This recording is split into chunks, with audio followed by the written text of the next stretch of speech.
Perjanjian Linggarjati. Latar belakang. Setelah proklamasi kemerdekaan 17 Agustus 1945, Belanda ingin kembali menjajah Indonesia. Belanda datang bersama sekutu AFNE dan membentuk NICA. Terjadi konflik bersenjata antara Indonesia dan Belanda. Untuk menyelesaikan konflik, dilakukan perundingan diplomatik dengan mediasi Inggris. Proses perundingan. Tempat Linggarjati, dekat Cirebon, Jawa Barat. Waktu 10-13 November 1946. Perundingan utama. Ditandatangani secara resmi 25 Maret 1947. Mediator Lord Killern dari Inggris. Tokoh Indonesia Sultan Syahrir PM RI saat itu. Tokoh Belanda Dr. H.J. van Mook. Isi Perjanjian Linggarjati, Belanda mengakui secara de facto wilayah kekuasaan RI atas Jawa, Sumatera, dan Madura. 2. Belanda dan Indonesia akan bekerja sama membentuk negara federal bernama Republik Indonesia Serikat, RIS. Yang ketiga, RIS akan menjadi bagian dari Uni Indonesia Belanda yang dipimpin oleh Ratu Belanda. Yang keempat, pemilihan umum untuk pembentukan RIS akan diselenggarakan sebelum 1 Januari 1949. Dampak dan akibat.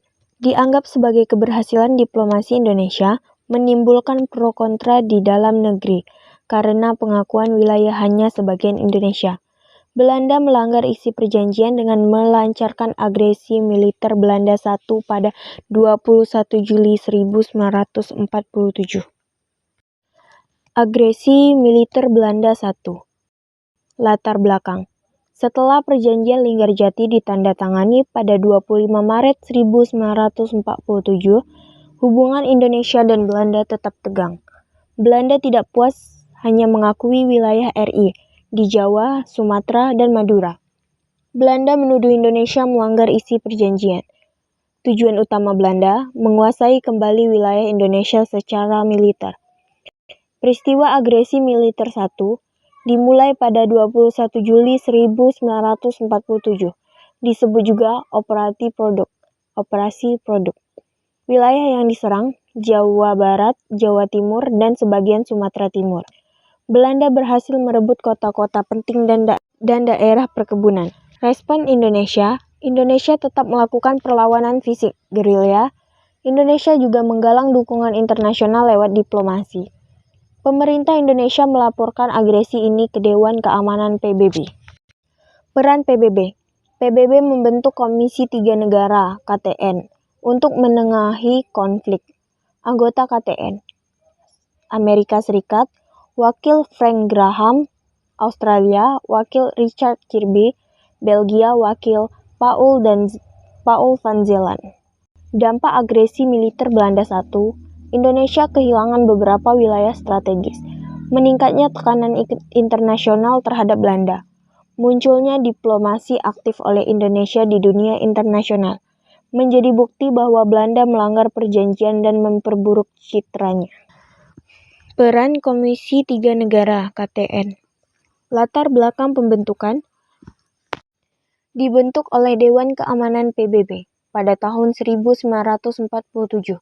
Tujuan menengahi konflik antara Indonesia dan Belanda setelah Belanda melakukan agresi militer Belanda I. 21 Juli 1947. Indonesia melaporkan agresi tersebut ke PBB sebagai pelanggaran terhadap perjanjian Linggarjati. Anggota Komisi 3 Negara dipilih berdasarkan kesepakatan antara Indonesia dan Belanda. Negara dipilih oleh wakil. Amerika Serikat disepakati bersama Frank Graham. Australia dipilih oleh Indonesia, Richard J. Kirby. Belgia dipilih oleh Belanda, Paul van Zeeland. Peran dan tugas KTN. 1. Menjadi mediator dalam konflik Indonesia-Belanda. 2. Mengawasi pelaksanaan gencatan senjata antara kedua belah pihak. 3. Mengamati kondisi di lapangan dan memberikan laporan objektif ke PBB. 4.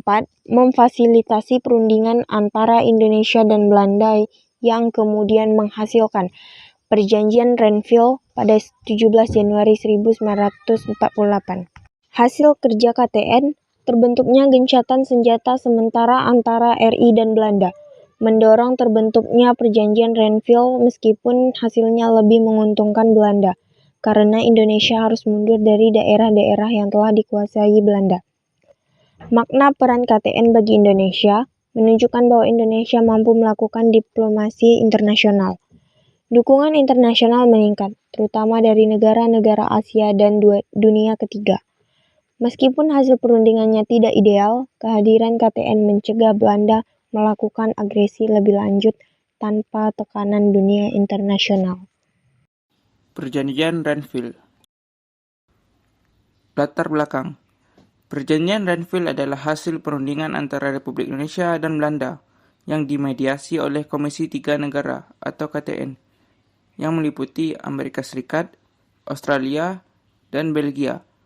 Perundingan berlangsung di atas kapal perang Amerika Serikat, USS Renville, di Teluk Jakarta. Dilaksanakan pada 8 Desember 1947 sampai 17 Januari 1948. Setelah Belanda melancarkan agresi militer 1 pada 21 Juli 1947. Dampak Perjanjian Renville. 1. Kerugian Indonesia karena banyak wilayah jatuh ke tangan Belanda. 2. Banyak pejuang kecewa dan merasa dikhianati, memicu munculnya pemberontakan seperti APRA, RMS, dan Andi Aziz. 3. Posisi diplomatik Indonesia menguat karena tetap mengedepankan jalur damai. Dampak Perjanjian Renville. 1. Kerugian Indonesia karena banyak wilayah jatuh ke tangan Belanda. 2. Banyak pejuang kecewa dan merasa dikhianati, memicu munculnya pemberontakan seperti APRA, RMS, dan Andi Aziz.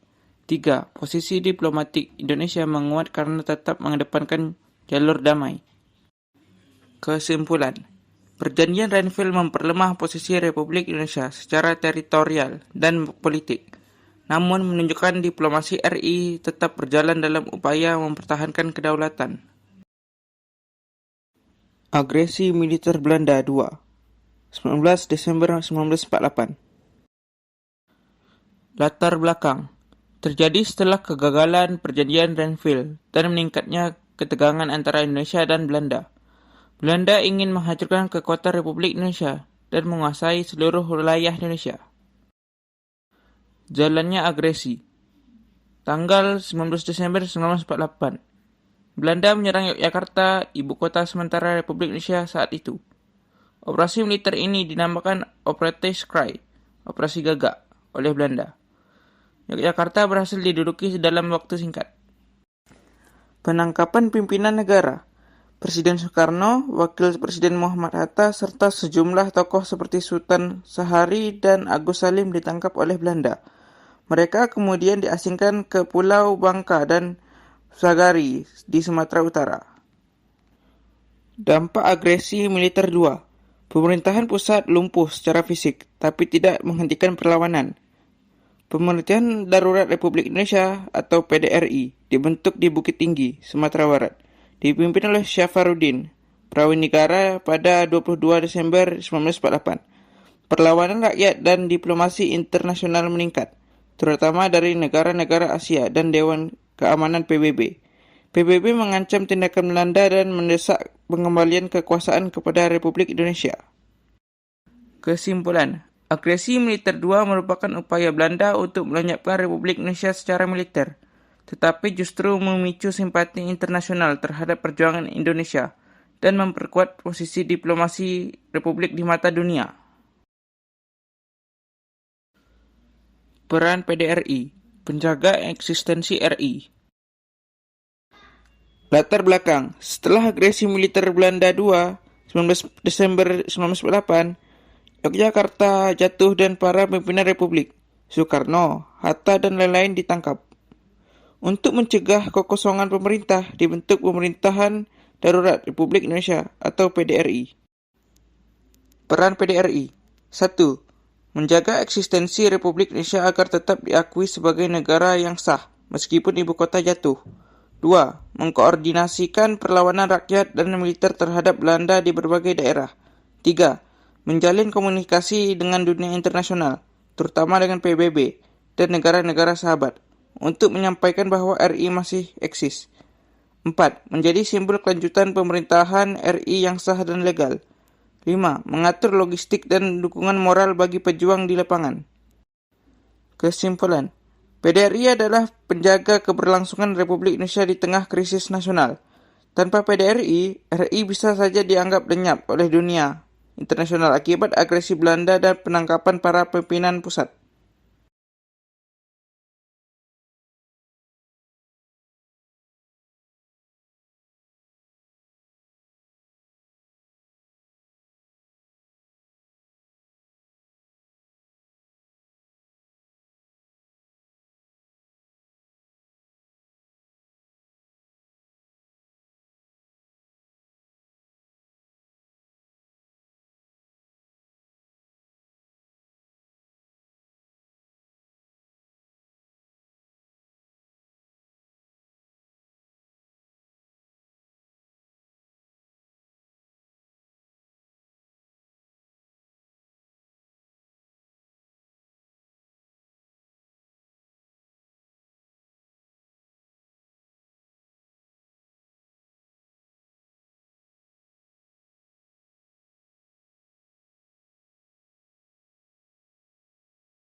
Konferensi Meja Bundar atau KMB. Konferensi Meja Bundar KMB adalah pertemuan diplomatik antara delegasi Indonesia, Belanda, dan Bijenkorps voor Federal Overleg atau BFO yang diselenggarakan di Den Haag, Belanda dari 23 Agustus sampai 2 November tahun 1949. Setelah Indonesia memproklamasikan kemerdekaan pada 17 Agustus 1945, Belanda tidak mengakui kemerdekaan tersebut dan berusaha kembali menjajah Indonesia. Akibat tekanan internasional dan perjuangan rakyat Indonesia, akhirnya diadakan beberapa perundingan, di antaranya 1. Perjanjian Linggarjati tahun 1947, kedua, Perjanjian Reinfeldt tahun 1948, ketiga, agresi militer Belanda 1 dan 2. PBB dan negara-negara lain mendesak Belanda untuk menyelesaikan konflik secara damai, sehingga diselenggarakan KMB sebagai langkah akhir untuk pengakuan kedaulatan Indonesia. Peserta KMB: 1. Delegasi Indonesia, Ketua Muhammad Hatta, anggota Sultan Hamid II, Dr. Laimena, Ali Sastro Mijojo, dan lain-lain. Kedua, delegasi Belanda, Ketua Dr. Willem Drees atau Perdana Menteri Belanda, anggota Dirk Sticker, Van Rooyen, dan lain-lain. Ketiga, delegasi BFO, Bijenkorps voor Federal Overleg, Ketua Sultan Hamid II. BFO adalah organisasi yang mewakili negara-negara federal buatan Belanda di Indonesia. Yang keempat, mediator PBB atau UNCI, United Nations Commission for Indonesia. Isi kesepakatan KMB: 1. Belanda mengakui kedaulatan Indonesia kepada Republik Indonesia Serikat atau RIS paling lambat 30 Desember tahun 1949. Kedua, Indonesia berbentuk negara federal yaitu Republik Indonesia Serikat RIS. Yang ketiga, penggabungan TNI dan KNIL ke dalam Angkatan Perang RIS. Keempat, masalah Irian Barat ditunda dan akan dibicarakan 1 tahun setelah pengakuan kedaulatan. Kelima, pembentukan UNI Indonesia Belanda dengan Ratu Belanda sebagai simbol kepala UNI. Yang keenam, Indonesia harus membayar utang Belanda sebesar 4,3 miliar gulden, kecuali utang selama agresi militer. Republik Indonesia Serikat atau disingkat dengan RIS. Republik Indonesia Serikat RIS adalah bentuk negara federal yang terdiri dari beberapa negara bagian. Dibentuk berdasarkan hasil konferensi Meja Bundar atau KMB yang dilaksanakan pada tahun 1949. RIS secara resmi berdiri pada 27 Desember tahun 1949 saat Belanda mengakui kedaulatan Indonesia. Proklamasi kemerdekaan 17 Agustus 1945 tidak langsung diakui Belanda. Belanda melakukan 2 kali agresi militer ke wilayah Indonesia, dan adanya berbagai perundingan antara Indonesia dan Belanda, yaitu Perjanjian Linggarjati tahun 1947, Perjanjian Reinfeldt 1948, Konferensi Meja Bundar KMB tahun 1949. Hasil KMB, Belanda mengakui kedaulatan Indonesia. Indonesia dibentuk dalam bentuk federasi Republik Indonesia Serikat atau RIS. Wilayah RIS terdiri dari 16 negara bagian dan daerah federal, antara lain 1. Republik Indonesia atau Yogyakarta, yang kedua negara Indonesia Timur, yang ketiga negara Pasundan, keempat negara Madura, kelima negara Sumatera Timur, keenam Jawa Timur, ketujuh Jawa Tengah, ke-8 Kalimantan Barat, Kalimantan Timur, dan lain-lain. Banyak dari negara-negara bagian ini dibentuk oleh Belanda untuk memecah belah persatuan Indonesia. Pemerintah RIS, Presiden I.R. Soekarno, Perdana Menteri Dr. Andries Muhammad Hatta, Konstitusi UUD sementara RIS. Masalah RIS, bentuk federal tidak sesuai dengan cita-cita kemerdekaan, banyak negara bagian tidak memiliki dukungan rakyat dan pemimpin daerah ingin kembali ke bentuk negara kesatuan. Pembubaran RIS, Karena desakan rakyat, negara-negara bagian membubarkan diri. Pada tanggal 17 Agustus 1950, RIS resmi dibubarkan. Indonesia kembali ke bentuk Negara Kesatuan Republik Indonesia atau NKRI. Sejarah pengakuan kedaulatan Indonesia. Setelah Indonesia memproklamasikan kemerdekaannya pada 17 Agustus 1945, Belanda tidak langsung mengakui kedaulatan Indonesia. Belanda berusaha kembali menjajah Indonesia, yang menyebabkan terjadinya konflik bersenjata dan diplomasi panjang. Konflik-konfliknya: 1. Perjuangan diplomasi dan militer. Indonesia menghadapi agresi militer Belanda atau agresi militer 1 dan 2. Dilakukan berbagai perundingan seperti Perjanjian Linggarjati 1947 dan Perjanjian Renville 1948 yang diwarnai ketegangan. Konflik yang kedua, Konferensi Meja Bundar atau KMB, dilaksanakan di Den Haag, Belanda pada 23 Agustus sampai 2 November 1949. Diikuti oleh delegasi Indonesia, BFO atau Bijeenkomst voor Federal Overleg, dan Belanda. Hasilnya, Belanda setuju untuk mengakui kedaulatan Indonesia secara penuh kepada Republik Indonesia Serikat atau RIS. Konflik yang ketiga, pengakuan kedaulatan. Pada 27 Desember 1949, Belanda secara resmi menyerahkan kedaulatan kepada Indonesia melalui upacara di Amsterdam atau Istana Kerajaan untuk pihak Belanda, Jakarta Istana Negara untuk pihak Indonesia. Proses kembali ke Negara Kesatuan. Pada 19 Mei 1950, dicapai kesepakatan antara pemerintah RIS dan Republik Indonesia untuk kembali ke bentuk Negara Kesatuan. Pada 17 Agustus 1950, Indonesia resmi kembali menjadi Negara Kesatuan Republik Indonesia atau NKRI. Sejarah kembali ke Negara Kesatuan. Setelah pengakuan kedaulatan oleh Belanda pada 27 Desember 1949, Indonesia berbentuk Republik Indonesia Serikat atau RIS, sesuai hasil Konferensi Meja Bundar atau KMB. RIS terdiri dari beberapa negara bagian, seperti Republik Indonesia atau Yogyakarta, Negara Indonesia Timur, Negara Sumatera Timur, dan lainnya. Namun, bentuk federasi ini tidak sesuai dengan cita-cita kemerdekaan. Banyak rakyat dan tokoh bangsa menolak bentuk negara serikat karena dianggap sebagai warisan penjajah Belanda untuk memecah belah Indonesia. Kesimpulannya, kembalinya Indonesia ke bentuk negara kesatuan menunjukkan semangat persatuan dan tekad bangsa untuk menjaga keutuhan wilayah serta mewujudkan cita-cita proklamasi kemerdekaan. Sekian, terima kasih.